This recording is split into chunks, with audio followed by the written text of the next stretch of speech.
Sa nakaraang video ay natapos tayo kung saan ay nakarating na sa ina ni Yon Solju ang liham na kung saan ay naglalaman ng halaga ng kabayaran na kailangan nilang maibigay kapalit ng kanyang kalayaan sa kamay ng Mount Wufeng hideout.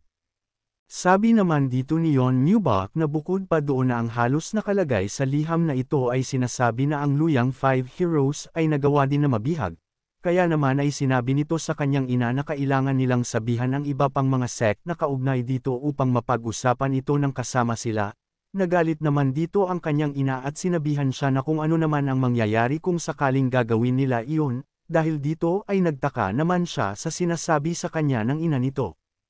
Galit na nagsalita muli ito at sinabi na kapag pinag-usapan nila ang bagay na iyon sa harap nila ay ang 1,000 niyang ay hindi naman babagsak lamang ng kusa mula sa kalangitan. Dagdag pa nito na pagod na siya sa ginagawang kalokohan ng kanyang mga anak at tinatanong ang mga ito na kung bakit kailangan na siya ang maglinis ng mga kalat na ginagawa nila. Nang bigla naman na may pumasok sa kanilang silid, kaya naman ay sinenyasan na lang ito ng isa pa na umalis dahil sa hindi maganda ang sitwasyon sa lugar na ito. Ngunit humingi naman ng paumanhin ang babae at sinabi na mayroon pang sulat na dumating at sinasabi na ang lahat ng pamilya ng Luyang Five Heroes ay kailangan na magtipon-tipon sa Heaven Sect. Sa isip naman ng dalawa na gaya nga ito ng kanilang inaasahan at ang mga ito ay gumawa na ng aksyon patungkol dito. Kaya naman sa huli, ang Five Orthodox Murem households ay nagsama-sama sa bubong ng Heaven Sect. Matapos ng ilang mga sandali, ay nagalit naman ang ina ni Yon Newbach at sinasabi nito sa kanila na magsalita sila kung ano ang gagawin nila sa ganitong sitwasyon. Sabi naman ng isa na ang kaligtasan ng kanilang mga anak ang dapat na unahin nila kaya naman ay kailangan nilang maglikom ng salapi para maibigay. Nagalit naman ito dahil sa parang masyado itong casual sa usaping ito. Dagdag pa niya na silang lahat ay tanging 100 lamang ang dapat na bayaran ngunit sila ay sinabihan na kailangang makapagpalabas ng 1,000, at kahit na ang 100 niyang ay hindi ganun kaliit na halaga, at sila, bukod sa Heaven Sect ay may kakayahan na ibigay ang ganung kalaking halaga. Sabi naman ng isa na ang kanyang anak na si Yon Solju ay kilala sa pagkakaroon ng hindi magandang personalidad, kaya halata naman na ang mga bagay ay napunta sa ganito dahil sa nilabanan ng kanyang anak ang mga bandido. Sa nangyari ay nagalit naman ito sa sinabi ng isa patungkol sa kanyang anak. Matapos ay umawat naman ang isa at sinabi na kahit ano pa man ito ay ang kaligtasan ng kanilang anak ang kanilang prioridad kaya naman nagdesisyon na sila na magbigay na lang sa mga ito ng salapi, na sinang-ayunan din ng iba pa at sinabi na gagawin din nila ang kaparehas na bagay. Sa nangyari ay nagalit naman ito at tinanong sila na kung ang sinasabi ba ng mga ito na ang 5 great households ng Orthodox Murem ay nandito lahat ngunit ang gusto nila ay ang lumuhod na lang sa mga bandido na iyon. Nang bigla naman na may nagsalita at sinabi na kumalma na muna ang lahat, dahil sa hindi sila luluhod sa mga hamak na bandido lamang, at ito ay ang Heaven Sect leader na si Leon Ik. Dagdag pa niya na kailangan muna nilang masigurado ang kaligtasan ng kanilang mga anak, at pagkatapos nito ay saka na sila aatake. Sabi ng isa na ang kanilang mga anak na ang pinakatalentado sa kanilang mga pamilya ay nagawa lamang na bihagan, kaya naman ay ang ibig sabihin lamang nito na mayroong mga talentadong martial artist sa lugar na iyon upang magawang pabagsakin ang buong Luyang Five Heroes. Sabi ng sect leader na ito ang dahilan kung bakit siya tatapak na sa usaping ito. Matapos ay inutusan niya ang mga magulang ng Luyang Five Heroes na pumili ng kani-kanilang mga representante dahil siya mismo ang magre-representa para sa kanyang anak sa Heaven Sect upang magtungo sa Mount Wufeng hideout. Sa nangyari ay natigilan naman ang mga ito dahil sa hindi sila makapaniwala na ang Heaven Sect leader ay mangguna sa pagsalakay sa mga bandido sa Mount Wufeng hideout. Sa nangyari ay napangiti naman dito si Lady Mu dahil sa kung ang isa sa pinakamalakas na martial artist ang sasama ay ang mga bandido na iyon ay katapusan na, at hindi na nito pa kailangan na mangamba pa para sa kanyang anak na si Yon Solju. Samantala sa ibang parte ng Heaven Sect Building, ay hindi naman makapaniwala ang Heavenly Sword Supreme na si Liu Ejeong sa kanyang nababasa, na ang kanyang paboritong apo na si Soman ay nagawang makuha at bihagan ng mga bandido ng Mount Wufeng hideout. Makalipas ang ilang araw, ay muling ipinatawag si Yon Newbach patungo sa Heaven Sect, at nang makarating sa lugar ay napapaisip ito na ang raid team para sa pagsugod sa Mount Wufeng hideout ay nagawa ng mapagdesisyonan, kaya naman ay napapatanong siya na kung bakit naman nais na makita siyang muli ng leader ng Heaven Sect. Nang bigla naman nitong naalala ang kanyang sinabi sa kanyang ina na dahil sa ang pinuno ng Heaven Sect ay magtutungo at papangunahan ang grupo na lulusob sa Mount Wufeng Hideout ay tingin niya na hindi na kailangan pa na magtungo din siya doon. Sabi naman ng kanyang ina na kailangan nito, dahil sa kailangan niyang ipakita ang kanyang mga kakayahan habang nagaganap ang kanilang labanan at magawang pabilibin ang pinuno ng Heaven Sect, kaya naman ay tinanong nito si Yeon Myu-bok na kung naiintindihan ba nito ang nais niyang mangyari. Sabi naman nito na ang mga senior ng kanilang Waryong Manor ay umalis upang magtrabaho bilang mga gwardya at ngayon ay tanging siya lamang ang nag-iisang makakapagturo sa Waryong Manor. Sinigawan naman siya nito at sinabi na bakit ba mahalaga ito sa kanya dahil nandito pa din naman ang kanyang kapatid na si Yeon Sungbek. Sabi naman ni Myu-bok na ang kanyang kapatid ay hindi ganun pa kadalubhasa at hindi sapat upang magturo sa kahit na sino. Sabi naman ng kanyang ina na kahit ano pa man ito ay wala ng rason pa para pag-usapan nila ang patungkol dito. Dahil ang Heaven Sect leader ay nais siyang makitang muli sa usaping paglusob kaya naman ay ihinto na nito ang kanyang kahibangan at maghanda na para sa kanyang pag-alis upang makita siya.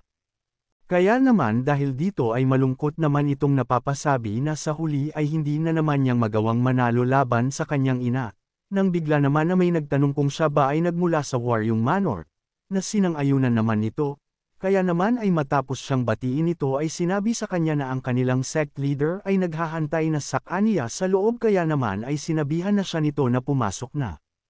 Nang makarating naman ito ay agad naman niyang nakita ang pinuno na kasama ng iba pa, ngunit may napansin naman siyang kakaiba sa mga ito. Dahil ang mga nandito ay hindi mga nagmula sa pamilya ng Luyang Five Heroes. Dahil ang mga ito ay mula sa mga martial family na kilalang kilala sa buong Luyang. Kaya naman ay napapatanong siya na kung ano naman kaya ang ginagawa ng mga ito dito. Nang agad naman siyang binati ng pinuno ng Heaven Sect. Kaya naman ay agad siyang nagpakilala sa lahat at sinabi na siya si Yeon Myu-bok ng Waryong Manor. Ay masayang binabati ang Heaven Sect leader, masaya naman itong sinabi kay Myu-bok na hindi siya nito masyadong napansin dahil sa pagpapakalma niya noong nakaraan sa kanyang ina. Ngunit ngayon ay nakikita niya kung gaano ito kagandang lalaki. Matapos ay sinabi nito na kaya siya ipinatawag nito dahil sa may kailangan siyang ipaliwanag ditong importanteng bagay sa kanya kaya naman ay sinabihan niya ito na maupo na muna. Matapos ng ilang mga paliwanag ng Heaven Sect leader ay napasabi naman si Myu-bok at tinatanong kung talaga ba na hindi sila magtutungo sa Mount Wufeng Hideout, na sinang-ayunan naman nito ngunit hindi ibig sabihin nun na hindi niya gusto na magtungo doon ngunit hindi niya magagawa na makapunta doon ngayon. Dahil dito ay napatanong na lang si Myu-bok na kung sino naman ang pupunta sa mga iyon na mula sa Heaven Sect. Sabi naman sa kanya nito na nais pa sana niyang ipaliwanag ang patungkol doon ngunit may kung ano pang mas importante sa bagay na iyon, kaya naman ay sinabi nito na inaasahan niya na ang lahat ng mga nandito ay hindi babanggitan sa kahit na sino ang kanyang mga sasabihin dito ngayon, na sinang-ayunan naman ng lahat. Sabi nito na noong nakaraang gabi ay nakatanggap siya ng mensahe na ang Yumyung cult ay muling nagpakita sa Murem. Sa nangyari ay nagulat naman ang lahat. At napasabi na nakita na ng mga ito ang kanilang pagbagsak 20 taon na ang nakakalipas, kaya naman ay sa papaanong paraan na ang mga ito ay muling makabalik. Sabi ng sect leader na kahit siya ay hindi nais na paniwalaan ito, ngunit matapos na makita ang mga balita sa pakikipaglaban ng mga ito sa Yumyung cult, at mayroong mga detalye sa balitang ito na nagawa niyang masabi na ang mga balitang ito ay totoo. Sinusubaybayan nila ang mga puwersa na nasa likod ng mga kakaibang mga pangyayari at sa huli ay humantong sila sa pagkakadiscover ng kuta ng mga ito. Kaya naman ay nagpadala sila ng kanilang mga elite forces upang lusubin ang mga ito, ngunit hindi nagawa ng mga ito na makagawa na lumaban at ang lahat ng nagtungo sa lugar na iyon ay bigla na lang na nawala. Ayon sa grupo na dumating matapos nila ay kung ikukonsidera ang sword technique at ang mga martial arts, ay siguradong kagagawan ito ng mga taga-Yumyung cult, kaya naman sabi nito na sa ganitong sitwasyon ay hindi ba dapat na ang mga martial artist ng Orthodox Alliance ay magtutulong ng magkakasama upang kalabanan ang mga ito at ligpitan, na sinang-ayunan naman ng iba pa, ngunit sabi naman dito ni Yeon Myu-bok na ang rason kung bakit hindi nito magagawang makapunta ng personal sa pagsugod sa Mount Wufeng Hideout ay sa kadahilanang ito.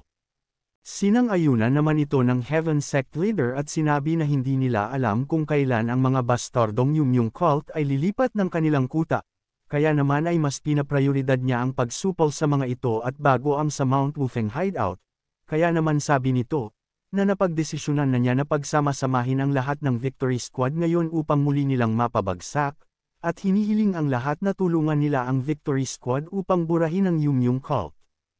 Sabi naman ng isa na kung talagang ang mga ito ay nagbalik na ay tutulong ito sa kanya, na sinang-ayunan din ng isa pa at sinabi na tama siya dahil sa ang Yumyung cult ay ang nag-iisang kaaway ng Merm kaya naman ay wala nang dapat pa na sabihin sa kanila at handa ito na pabagsakin sila ngayon din.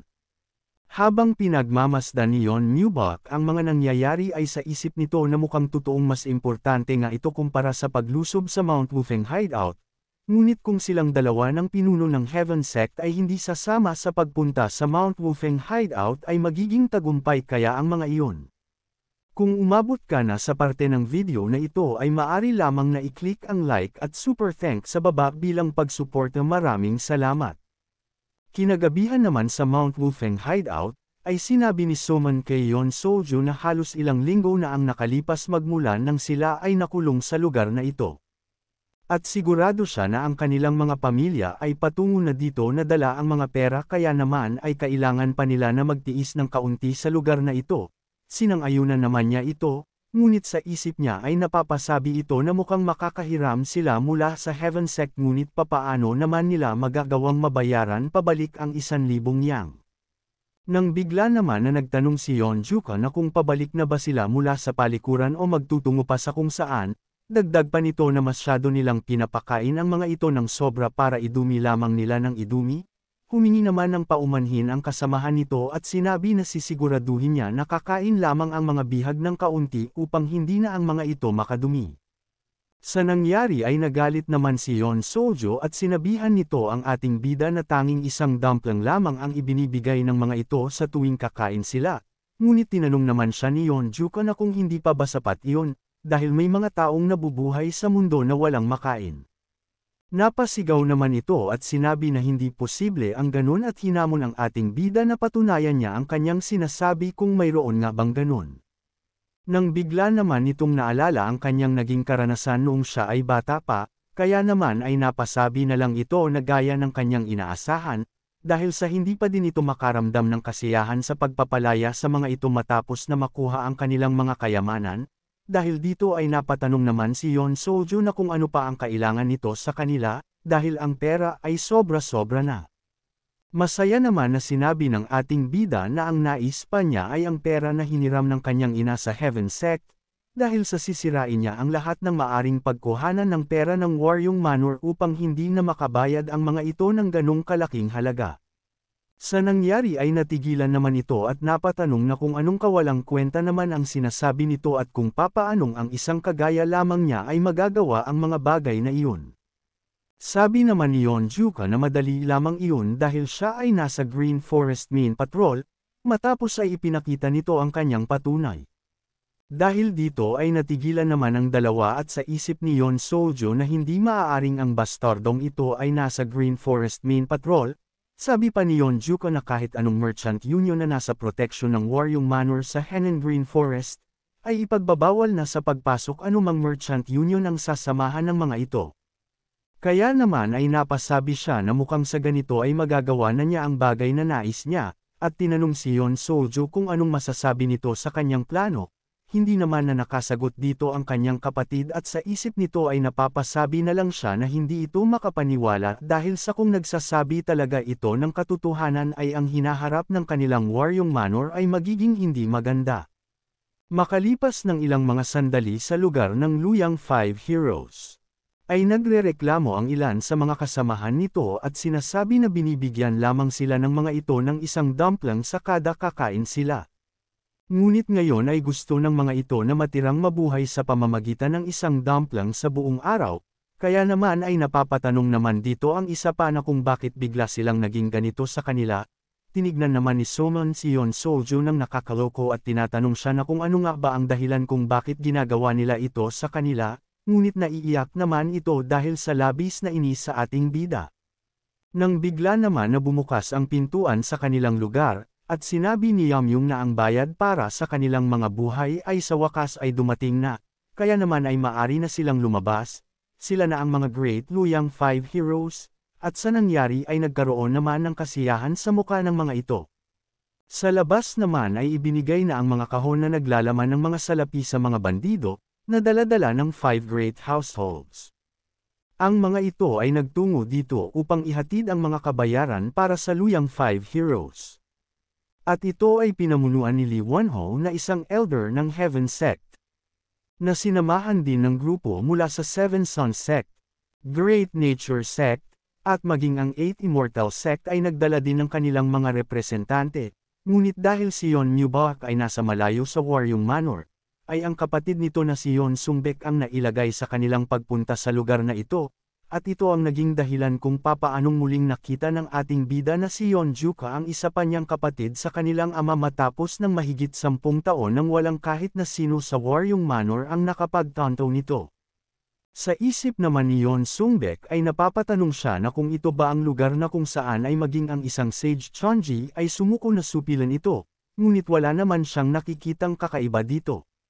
Nang bigla naman na nakaamoy ng mga alikabok ang isa sa likod ng ating bida, kaya naman ay malakas itong napabahing, ngunit sa nangyari ay napabunot naman ng kanyang sandata si Yeon Sungbek at tinatanong ang mga kasamahan ng ating bida na kung pinaplano din ba ng mga ito na bihagan sila, nagtanong naman dito ang bumahing at napapatanong na kung ano ang mga nangyayari ngayon. Nang bigla naman nagtawanan ang mga kapatid ng ating bida sa bandido at sinasabihan ang mga ito na kung tinatawag ba ng mga ito ang kanilang mga sarili na mga grupo ng Five Great Orthodox ngunit nagawa nilang natakot sa kung sinong nagawa lamang na mabahing, at sa tingin niya na ang Five Great Household ay hindi naman ganong nakakatakot. Sa nangyayari naman ay napabulong ang ilang mga elder at sinasabi na hindi ito makapaniwala na tinatawanan lamang sila ng mga bandido na ito at ang kanilang kalagayan ay talagang nakakahiya. Nagtanong naman ang isa na kung siya lamang ba ang tanging mapagpipilian sa Waryong Manor bilang ang kanilang bagong representante. Sa likod naman ay sinasabihan ni Yeon Sungbek ang kasama nito na hindi dapat nito binubunot ang kanyang espada ng ganun lamang kadali, ngunit sinagot naman siya nito at sinabi na nagawa lamang niya iyon dahil sa nakita niyang pagbunot nito ng kanyang espada. Natatawa naman ito ang ating bida at napapasabi na ang dalawang magkapatid na ito ay wala pa ding ipinagbago. Maya-maya pa ay lumabas na ang mga miyembro ng Luyang Five Heroes at sinasabihan sila ni Yamyung na ito na ang oras ng kanilang pag-uwi kaya naman ay dal iyan ng mga ito ang kanilang paglalakad. Sa pagkakakita sa mga ito ay nagulat naman ang mga representante ng kanilang mga pamilya at napapatanong na kung bakit ang itsura ng mga ito ay mga nakakatakot, dahil sa ang mga ito ay mukhang mga walang tulog, at hindi nakakakain ng tama. Natawa naman ang kanilang pinuno dahil sa mas lumala pa ang mga itsura ng mga ito matapos ng ilang mga araw na hindi niya nakita ang mga ito, na sinang-ayunan naman ng kanilang ikalawang kapatid sa bandido. Nang bigla naman na napasigaw ang isang representante at sinasabihan ang Mount Wufeng hideout na walang alam ang mga ito sa pangunahing mga pamamaraan, dahil kapag kinuha ng mga ito ang kanilang mga ipinunta sa kanilang pangangalaga ay kailangan nilang kahit napakainin lamang ang mga ito ng tama, naiiyak naman ang miyembro ng Luyang Five Heroes at napapasabi na hindi nila alam na ang pagkakaroon ng walang sapat na makakain ay ang isang nakakainis na karanasan. Tinanong naman siya ng ating bida na kung bakit ito gumagawa ng malaking kapangahasan dahil sa hindi naman nila ito ginutom upang patayin, at ang kagaya niya na isang matanda ay isang sakit sa ulo para sa kanya, at sa tanong nito patungkol sa kaalaman sa pangunahing pamamaraan ay dediretsuhin na niya ito, at ito ay dahil ang mga aroganteng Luyang Five Heroes na ito ay sumugod sa kanilang kuta ng biglaan gamit ang kanilang mga sandata at sinubukang saktan ang kanyang mga tauhan.